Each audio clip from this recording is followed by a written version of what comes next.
So I am the day shift clinical mentor at Scripps in the ICU. I've been the clinical mentor for a little less than a year, and my role as clinical mentor is to support our staff at the bedside. I also help facilitate and coordinate any education or trainings.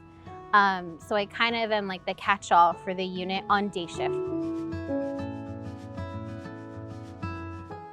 I am about 6.5 months pregnant.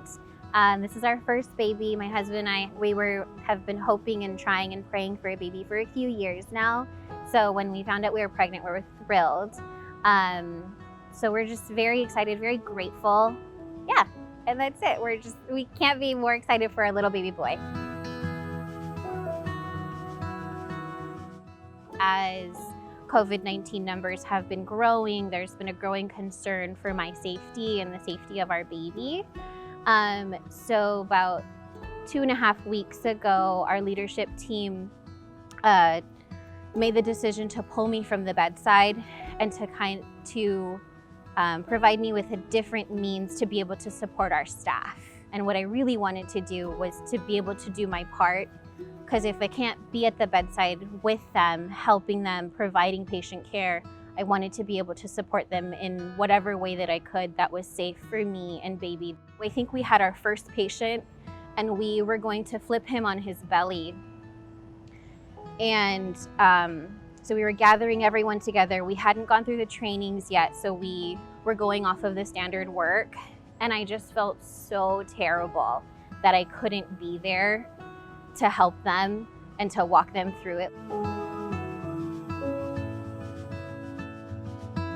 What I have seen, and I am so proud of all of the nurses, all of our respiratory therapists, our aides, anyone and everyone who comes into the unit, and how they just continue to soldier on, and just the camaraderie and teamwork that I've seen come up. In the ICU, it's almost a day by day, almost hour by hour progression. And sometimes you take 2 steps forward, but you also take 2 steps back. So it's kind of you have to take the lesser of the 2 evils. So if we can if the patient requires less oxygen, and if we can bring down the sedation medicine a little bit, then that's a win for us. Some of our nurses, what they'll do if they both have COVID patients, they'll team up and they'll say, okay, if you're going into that room, this room, can you go into my room too and do this for me and do that for me? So we'll cluster care to minimize the use of PPE, and we'll lean on each other so that we can get the work done to provide the best care for these patients.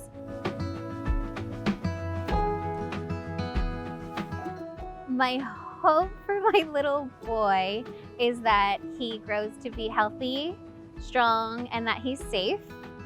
And for him to just be whoever he's supposed to be. I hope that we can learn from this experience, and that maybe one day I can tell him the story of when he was in my belly and a lot of people were in the hospital and sick, and we can share that story with him.